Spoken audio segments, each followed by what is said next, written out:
Welcome to Ashby Tabletop Gamers review of Ticket to Ride Europe. This is a game by Days of Wonder and is a strategic route building game based on railroads. The original game, Ticket to Ride, was published about 2004 and was based on a USA map. This one, as the name implies, is another version based on Europe. But it is not an expansion, it is a full game in itself. You do not need the original in order to play this. This game is available for between £25 to £30 and is a great fun game. And now I'll show you what's in the box. So, what's in the box? Well, of course, the all-important rule book. This is a nice colourful one. It's 8 pages long, and as you can see there are lots of helpful diagrams and colourful gameplay images here, so not a difficult set of rules to learn, and you'll pick those up very quickly. The game is for 2 to 5 players, so within the box you'll find 5 score markers. These are used for marking your progress around the edge of the board. 5 sets of coloured train cars, which are here and are used for marking out the routes that you have gained. 5 different coloured sets of stations. This is one of the variants from the Ticket to Ride original game, and more of those later. And quite importantly, a very handy set of spare train cars for if you lose any from the original sets here.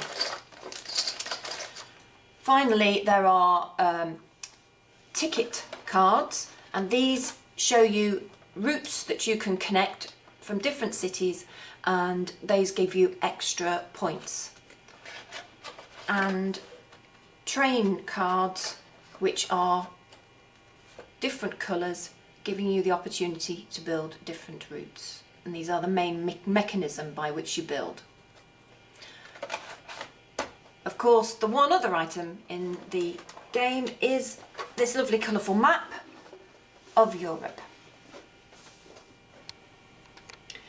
So this is the board, which, as you can see, is a map of Europe, perhaps not surprisingly. Around the edge you can see a scoring track where the marker for each person would be moved as they progress through the game and score points by gaining routes. The cities that are marked on the map are marked by these orange dots and are labelled up with the local name. So here you can see München, which is Munich. The fact that it's in the local language, combined with a slightly elaborate font, may mean that at first you have a little bit of trouble locating the cities for your routes, but you'll very soon get used to that. So now we'll move on to looking a little bit more at how the tracks are built. So now let's look at the mechanism for actually building routes. Let's look at the main type, which is the ordinary train route. You can see there are a lot of these. Some of them are grey, in which case you can build using a set of any coloured card, but for these coloured routes you can see you have to have the right coloured train card in order to build. So for instance, to build this red track here, I would on my turn have to have in my hand 3 red train cards. If instead I was looking to build a ferry, the ferries are all grey, so you can use any colour card, but they also have at least one engine marker on them, requiring an engine card. So in this case, to build, I could use 2 green cards and an engine card. The engine card, by the way, is also usable as a wild card for any of the coloured routes, so if I didn't have enough reds I could have used it to help build that. Finally, there are the tunnels. There's a nice example here between Paris and Zurich. This is a grey one, there are coloured ones, so I can use any colour to build this. So with my 3 orange cards, I could build this route, but there is a risk that I would have to pay additional to that, so it could cost me a number of additional cards to complete that route. So the object of this game is to score points, and you score points each time you claim a route. The length of the route will affect the number of points you score. So for instance, a single piece route like this would score you 1 point, whereas a 3 carriage route here would score you 4, and a 4 would score you 7. There's even an 8 carriage route which would score you 21 points. In addition to that, there are a number of cards, the ticket cards, and these give you additional points for connecting series of routes together to connect more distant cities. There are some very long routes, like this one, from Edinburgh down to Athens, which would score 21 points. You would get only one of these longer routes to play during the game, but as you can see, the point score for them is extremely high. In addition, you can draw at any point a series of smaller route cards. Here's a couple of examples. So there's Budapest to Sofia, which is quite a small one down here, which will give you 5 points. And about the longest one that you'd get here is Berlin all the way over to Moscow, which is 12 points. The interesting thing about these cards is, although you do get the opportunity to discard them when you draw them, if you keep them, having chosen them and keeping them in your hand, they then, if you fail to complete them, count against you.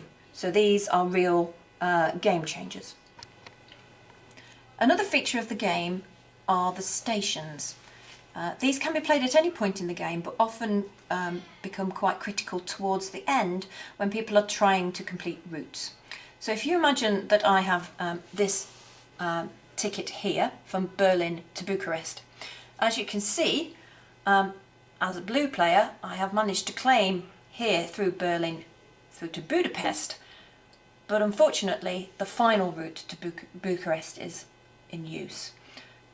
If I'm running out of time and have not the opportunity to go around, I can then play a station like this one, and I can play it either here or I can play it here.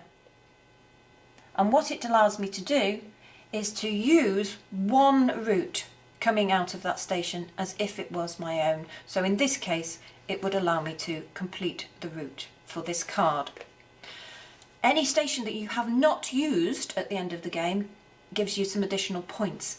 So you would only deploy it in order to complete a route that made it worthwhile and gains you additional points. Remembering, of course, that if you don't complete it, the card would count against you. Finally, you have an opportunity to score an additional 10 points by gaining the European Express card, which is given to the player at the end of the game who has the longest continuous route. So, Ticket to Ride Europe. It's a game for 2 to 5 players, age 8 or above.